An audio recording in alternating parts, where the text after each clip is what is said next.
Afternoon. Yep. I'll be giving the message from Daniel chapter 3, but if we could first pray first. God, thank you for the young people. Thank you for this generation coming up. Thank you for their presence in your sanctuary. Thank you for their parents, their godparents, their aunts, their uncles, their cousins, and all of their surrounding. God, I ask that you continue to keep your presence here and that this message will be a message that someone will be able to take with them through this week.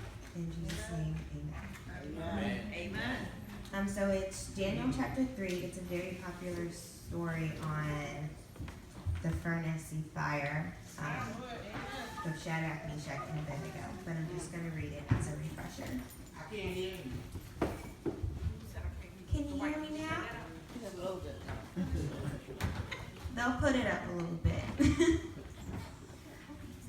But it starts, therefore, as soon as they heard the sound of the horn, flute, zither, lyre, harp, and all kinds of music, all the peoples, nations, and men of every language fell down and worshipped the image of gold that King Nebuchadnezzar had set up.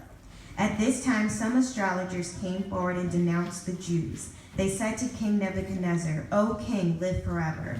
You have issued a decree, O king, that everyone who hears the sound of the horn, flute, zither, lyre, harp, pipes, and all kinds of music must fall down and worship the image of gold, and that whoever does not fall down and worship will be thrown into a blazing furnace. But there are some Jews whom you have set over the affairs of the province of Babylon, Shadrach, Meshach, and Abednego, who pay no attention to you, O king. They neither serve your gods nor worship the image of gold you have set up." Furious with rage, Nebuchadnezzar summoned Shadrach, Meshach, and Abednego. These men were brought before the king, and Nebuchadnezzar said to them, "It is true, Shadrach, Meshach, and Abednego, that you do not serve my gods or worship the image of gold I have set up. Now when you hear the sound of the horn, flute, zither, lyre, harp, and pipes, and all kinds of music, if you are ready to fall down and worship the image I made, very good. But if you do not worship it, you will be thrown immediately into a blazing furnace.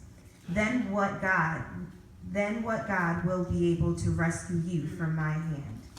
Shadrach, Meshach, and Abednego replied to the king, "O Nebuchadnezzar, we do not need to defend ourselves before you in this matter. If we are thrown into the blazing furnace, the king we serve is able to save us from it, and he will rescue us from your hand, O king.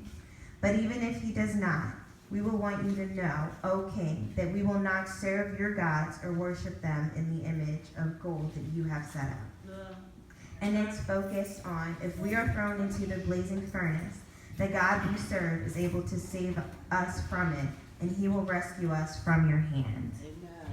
And I'll be speaking on, for just a few minutes, on faith in the fire.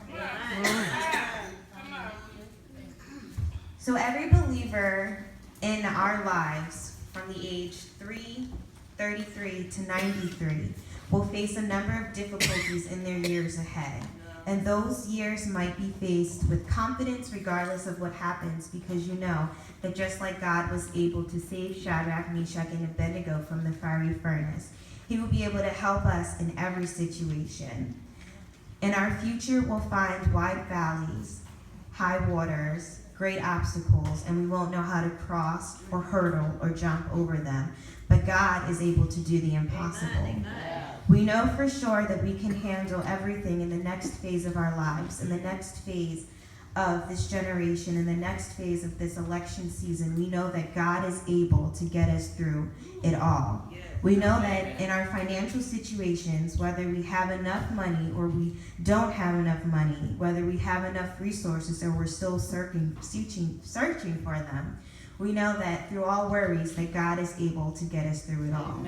We know that even if we're not sure in our young adulthood, in our adulthood, or even in the future, that we will be free from all persecution and that our young men will stop being gunned down by the police, that we know that God will still be able to persevere and get us through it all.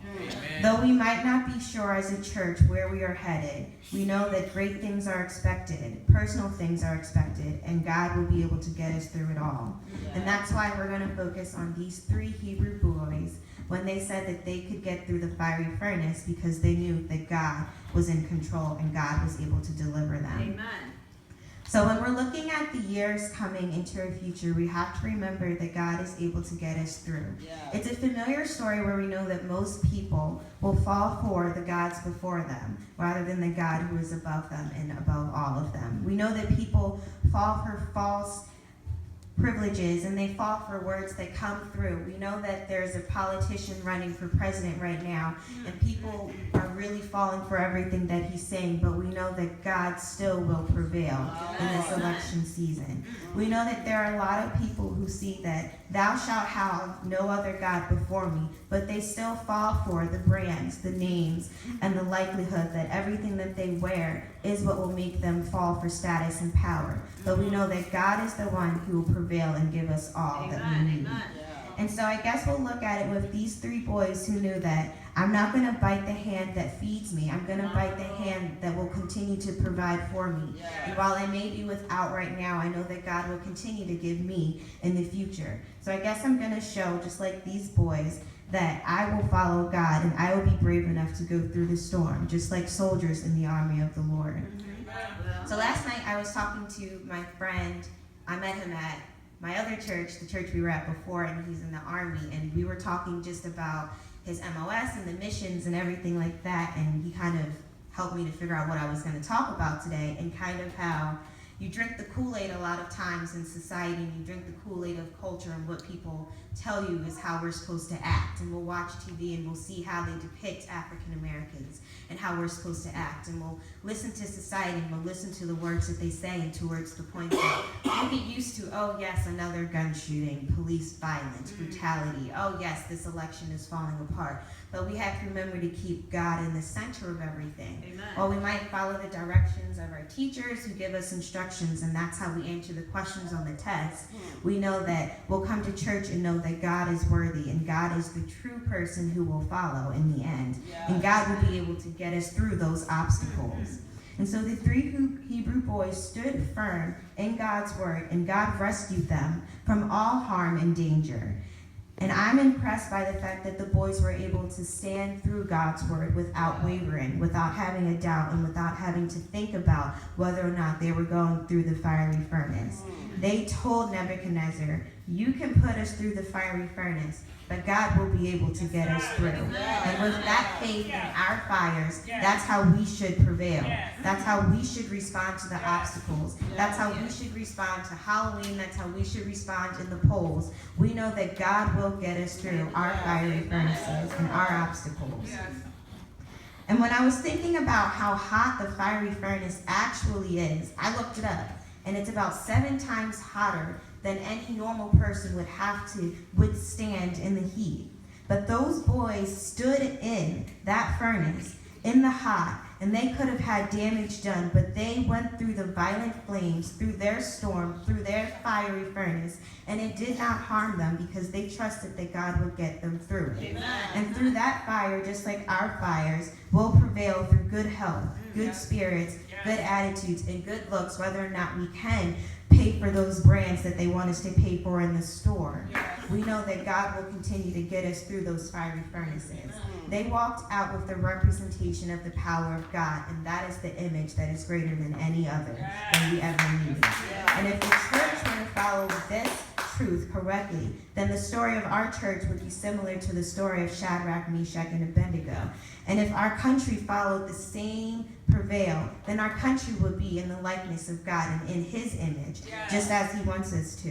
One without financial hardship for any person, one without racism, one without sexism, one with equal opportunities for all. But until then, we know that as we go through 5 times, 7 times, or 6 times the highest heat through our storm, we know that God will continue to give us his love, his care, his help, and his protection.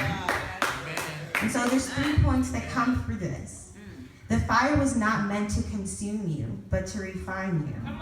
Just like iron sharpens iron, with precious metals in the fire, we will come out greater, and we will come out looking better. They'll tell you on the television ministries that any amount of money that you donate is what will get you through, but it doesn't matter how much you donate. It's the worship and the truth that you bring. It's the presence in front of God. It's the patience that you have through the trials and in the fire that you learn. That God will not forsake you, that God will be able to get you through anything, that he will not run, but he will help you to not be wearied, and he will walk and you will never faint.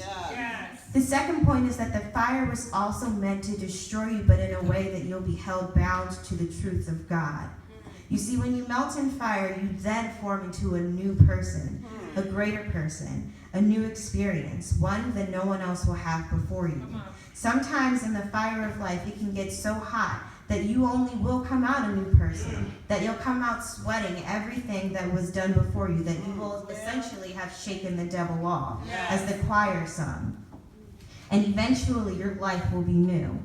But that's getting into the fire. That's embracing the obstacles. Sometimes that's creating the obstacles so that you know that I will come out greater, that you know that, God, I know you need for me to go through this so that I then can become a greater person.